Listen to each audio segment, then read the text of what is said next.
I've been retired for 3 years now, and most days I'm perfectly happy pottering around the garden or taking the dog down to the estuary. But every now and then, something happens that reminds you exactly why you spent 40 years quietly building a life on your own terms. This is one of those stories. I don't tell it to anyone who'll listen, but I think it needs to be told. My name's not important. What matters is that I'm 64 years old.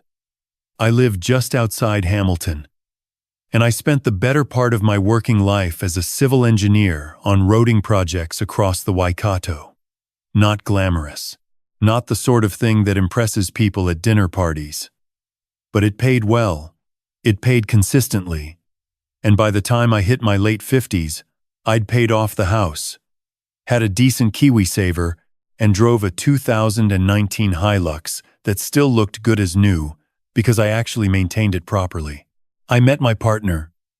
I'll call her my partner, because that's what she was about 6 years ago. Her name is Lynette. She was 53 when we met, recently divorced. 2 adult children from her first marriage. We got on brilliantly from the start, walked the same trails, liked the same films.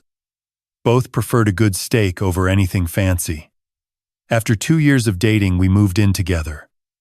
After 4 years, I proposed. She said yes. I bought a ring, a decent one, not ostentatious, about $9,000 from a jeweler in Auckland that a mate recommended. It suited her. She cried when I put it on her finger. I thought we were happy. I genuinely did. The trouble, as it so often is, wasn't Lynette herself. It was the orbit she'd been slowly drifting into, a group of women she'd befriended through a book club that had long since stopped actually discussing books and become something else entirely. 3 of them in particular, I'll call them what they were: Harriet, Celeste, and the one who seemed to quietly run the show, a woman named Petra. Not Petra from the list, I mean a different one, a real one, 49 years old, twice divorced herself, with a sharp tongue and an appetite for other people's business. I'd met them at various points over the years. Harriet was fine in small doses. Celeste talked constantly about property prices in a way that made me feel like she was appraising you rather than talking to you. Petra I'd never quite been able to warm to. She had a way of making comments that sounded like compliments but landed like something else entirely. The first time she saw my Hilux, she said, "Oh, how practical." The way she said practical made it sound like something you'd call a person who wore the same shoes every day. Lynette told me not to worry about it. "She's just like that with everyone," she said. "She doesn't mean anything by it." I believed her. More fool me. About 3 months after the engagement, Harriet and Celeste and Petra organized what they called a celebration dinner for us for the engagement. Lynette was excited about it. She'd been wanting me to spend more time with her friends. Said it would be good for us to blend her social world with mine a bit more. I had no particular objection. I wasn't some antisocial hermit. I could sit through a dinner. The restaurant they chose was in the Viaduct in Auckland. One of those places where the menu doesn't have prices on it when they hand it to you, the prices are somewhere else. In a folder, the waiter keeps to himself until the end of the evening. I'd been to places like that before. I knew what it meant. I made a mental note to check what I was ordering and keep things reasonable. We drove up on a Friday afternoon. Lynette was in a wonderful mood, the whole drive singing along to the radio, pointing out the hills, talking about how much she was looking forward to the evening. I remember thinking that this was what it was supposed to feel like. This was the person I'd agreed to marry. We met the others at the bar beforehand. Petra was in a new dress, I could tell. Harriet had had her hair done. Celeste arrived 12 minutes late and immediately ordered a cocktail that I later found out cost $32. Nobody suggested we look at the menu before sitting down, so we just drank and talked for a while. The conversation was pleasant enough. They asked about the engagement, about the ring, about our plans. I answered politely. I didn't mention figures or finances because that's not how I was raised. When we sat down, the ordering began. I won't itemize every choice they made. But I will say that within 10 minutes of the menus going around, I could see very clearly that Harriet, Celeste, and Petra were not ordering as people who intended to pay for their own meals. Harriet took the Wagyu. Celeste ordered the lobster bisque as a starter and then asked the waiter what the most popular main was, and when he said it was the market price snapper, she said she'd have that. Petra ordered a bottle of Marlborough Sauvignon Blanc without asking anyone else. Then said, "We'll probably need another one of these." I looked at the prices on my menu. The mains alone were running $60 to $90 a head. With entrees, drinks, dessert, we were looking at a table bill somewhere north of $700, probably closer to $9. I quietly ordered the eye fillet. I'm not going to pretend I ordered a side salad out of principle. I just ordered what I wanted, which came to $85 for the main, and I had a glass of Pinot Noir with it. Lynette ordered the duck. She looked happy. I told myself to relax. About halfway through the main course, Petra set down her fork, dabbed the corner of her mouth, and said something that I will remember until the day I die. She said, "So, I imagine you'll be taking care of the bill tonight." As a gesture, I looked at her. I wasn't sure I'd heard correctly. "I'm sorry?" "Well," she said. And she was smiling the way people smile when they're enjoying themselves. "You're the man of the table, aren't you? And Lynette's been telling us what you earn. It's a celebration. It would be a lovely way to show us what kind of man she's marrying." There was a pause. The kind of pause that has a weight to it. I looked at Lynette. And Lynette, my Lynette, the woman I'd proposed to 4 months earlier, the woman I'd bought a $9,000 ring for, the woman who had cried, looked at her plate for a moment and then looked up and said, "I mean, it would be a nice gesture." They organized the whole evening. Something shifted in me then. It wasn't anger. Not exactly. It was more like a door quietly closing. The kind of thing you barely notice at the time, but understand completely later. I said, "Right." I smiled. I picked up my fork. I finished my fillet. I had a second glass of wine, my own, from my own glass. I listened to the conversation around the table as it moved on to other things, as if what had just been said hadn't been said. Harriet talked about a trip she was planning to Queenstown. Celeste mentioned her daughter's new apartment in Parnell. Petra refilled her own glass without offering it around. I was quiet for most of it. Lynette glanced at me a couple of times. I smiled at her each time. Everything was fine. When dessert menus came around, I politely declined and excused myself, saying I needed to use the bathroom, which I did. And then, on the way back, I stopped at the bar, caught the waiter's eye, and asked him to split the bill. My portion, only, itemized, which came to $217, including my share of the table's service charge.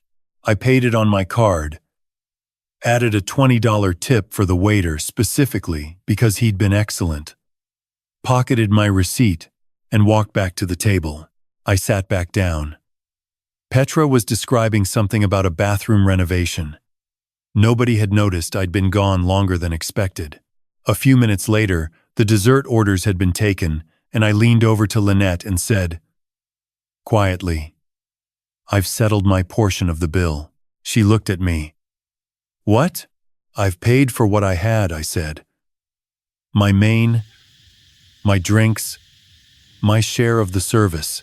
There was a very long silence at that end of the table. Petra looked up. "What do you mean?" "Your portion. Exactly what it sounds like," I said pleasantly. "I've paid for my own meal. I hope you all enjoy your desserts." But Harriet started.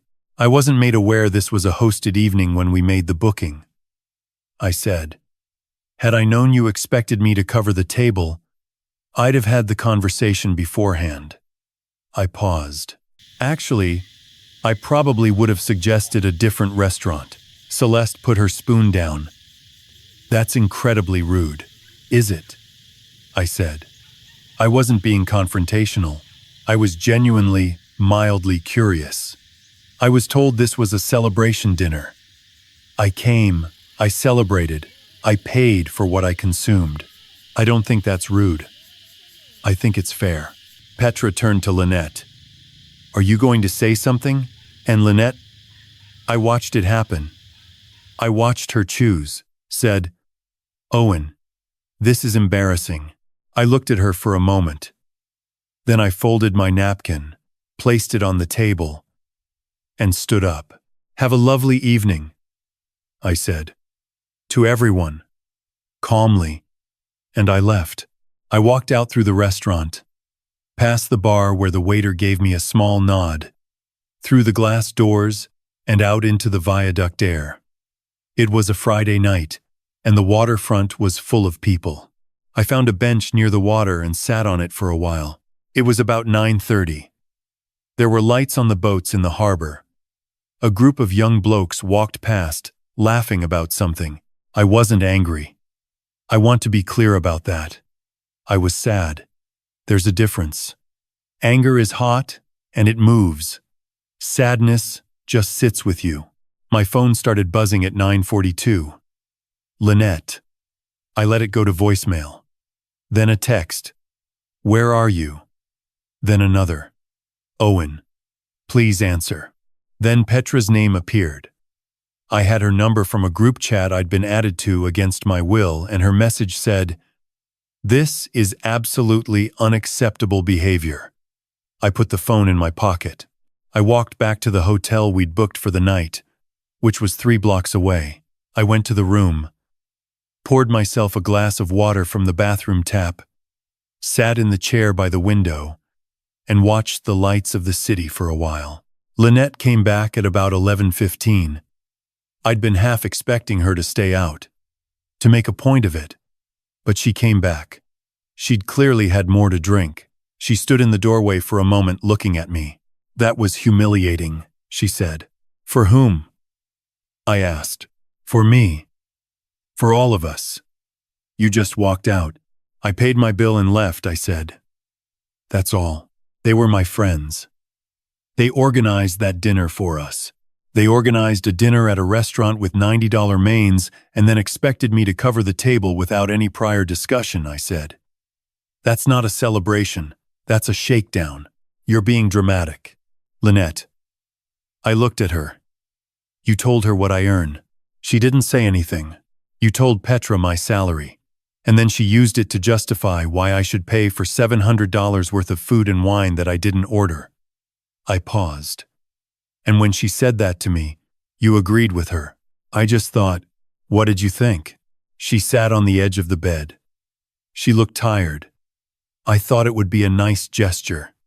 You've done well. It's not like it would hurt you. That's not the point, I said. The point is that nobody asked. Nobody said, hey, would you be willing to host the table tonight? It was just assumed. And when I didn't perform on cue, I was called rude and told it was embarrassing. I'm not saying they handled it perfectly. No, I agreed. Nobody handled it perfectly. Least of all the woman who is wearing my ring. That landed. I saw it land. She looked at the ring on her hand briefly. Just a flicker, and then looked away. We didn't say much else that night. I slept on top of the covers. She slept under them. In the morning, we drove back to Hamilton with the radio off. Over the next 2 weeks, things were polite and cold in the way that's somehow worse than an argument. We ate together. We watched television together. We didn't discuss what had happened. Lynette went to her book club. I assume Harriet and Celeste and Petra were there and came home quieter each time. About 10 days after the dinner, I found out, through a sequence of small incidents, I won't detail here, that Lynette had been venting to her friends extensively about my behavior. Not just the dinner, our finances generally, how I managed money, what I spent it on, the fact that I hadn't suggested we pool our accounts after the engagement. Petra, apparently, had views about this. Strong ones. I didn't confront Lynette about it immediately. I thought about it for a few days first. Then one evening after dinner, I sat down at the kitchen table and told her that I'd heard she'd been sharing the details of our financial arrangement with her friends and that I wasn't comfortable with it. She said that she talked to her friends about everything. That was just what she did. That she'd always been like that. I said that there was a difference between sharing your feelings with friends and telling Petra my salary so that Petra could use it to pressure me at a dinner table. She said I was being controlling. I said that was an interesting word choice. I said, "Lynette, I need to ask you something honestly.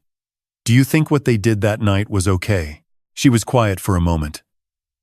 Then she said, "I think you could have handled it more graciously." "That's not what I asked," I said.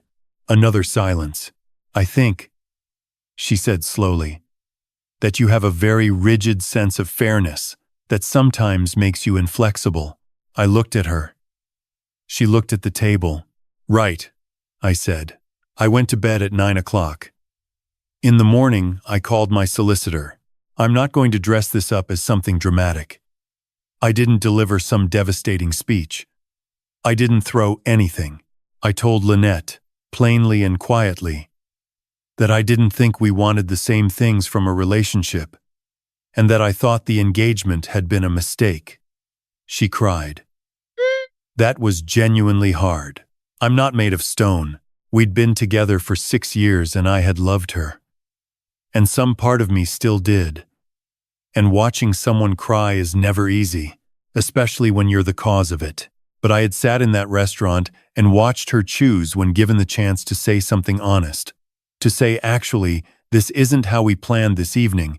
She chose to look at her plate and then turn the embarrassment onto me. And that had told me something I couldn't unknow. The ring, she returned. She posted it to me, insured, tracked, proper packaging, which I thought was actually quite thoughtful. I had it valued again. It was fine. Harriet sent me a text 3 weeks later that said I should be ashamed of myself. I didn't reply. Celeste never contacted me. Petra, to my mild surprise, sent a message 6 weeks after everything that said she hoped I was well, which I thought was so bizarre I actually laughed. What happened to Lynette and her friends after that I only know in fragments, from things mutual acquaintances mentioned. The book club apparently had a falling out of its own. Unrelated to me. Something about Petra's behavior toward a newer member of the group. Harriet and Celeste had their own disagreements. The thing about groups like that, where the dynamic runs on status and subtle competition, is that they tend to consume themselves eventually. Lynette moved back into her own flat. I heard from a mutual friend, about 4 months later, that she'd started seeing someone. I wished her well. And I meant it. I still live in the same house outside Hamilton. The Hilux is still running beautifully. I walked the Tongariro Alpine Crossing in January with my mate Alistair, the real one, who I've known since we were in our 20s, and who has never once asked me to fund his dinner. I tell this story not because I'm proud of how it ended. Ending an engagement that you'd entered into in good faith is not something to be proud of. It's something to grieve. But I am at peace with the decision. What I've come to understand, and I'm 64, so perhaps I've earned the right to state it plainly, is that the dinner was never really about the bill. The bill was a test, yes, but not the one Petra thought she was running. The real test was whether Lynette, when given a clear moment, would stand beside me or in front of me. And I got my answer clearly, quietly, and in front of 3 witnesses and a very good waiter. If you're in a relationship where your partner shares your private financial information with their social circle without your knowledge, that is a breach of the most basic trust. Full stop. It doesn't matter whether the amounts are large or small, whether the people they've told are close friends or acquaintances. Your finances are yours together, or they're yours separately, but they are never someone else's talking point. If someone you're with asks you to prove your worth to anyone, in any context, ever pay close attention to who's doing the asking, who's doing the agreeing, and what that tells you about what they actually believe your worth to be. Entitlement is rarely loud at the start. It tends to arrive quietly, at a dinner table, disguised as a celebration. By the time you recognize it for what it is, you've already got a fork in your hand and $75 of Wagyu in front of you that you didn't order. Pay for your own meal. Know what you're worth. And don't let anyone else set the price. I've had a lot of time to sit with what happened. That's one of the advantages of being 64 and retired. You're not rushing off to anything. So the thoughts get to settle properly, like silt after a flood. What strikes me most, looking back, isn't Petra's audacity. People like Petra exist everywhere and always will. They find the edges of a situation and push. Not because they're evil, just because nobody's ever pushed back. What strikes me is the precise moment Lynette looked at her plate. That half second. Because in that half second she made a calculation. And the result of that calculation was that keeping Petra comfortable was worth more than standing beside me. That's not a small thing. That's actually the whole thing. I don't say that with bitterness. I say it because I think it's important to name clearly. We tell ourselves that relationships fall apart over big dramatic events, betrayals, lies, catastrophic failures. But most of the time, it's a half second, a glance downward. It would be a nice gesture.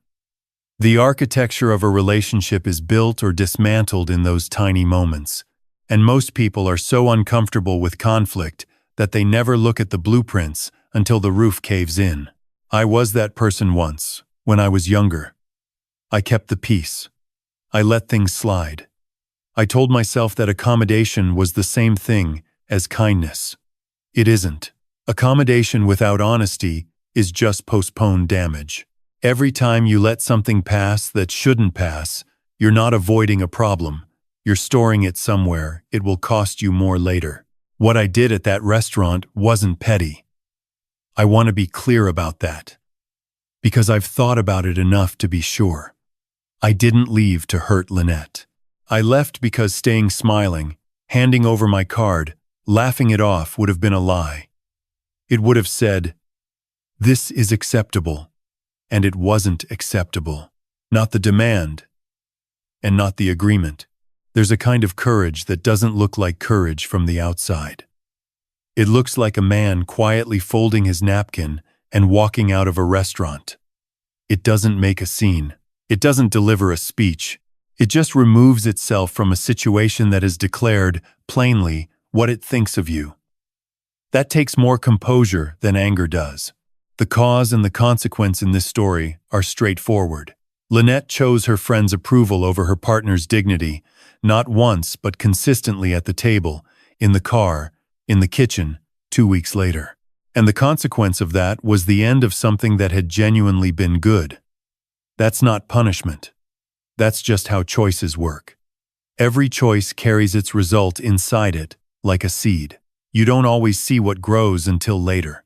What I'd say to anyone watching this who's sitting in a similar discomfort, who has a small voice telling them something isn't right, but keeps quietening it to keep the peace, is this: your instincts are data.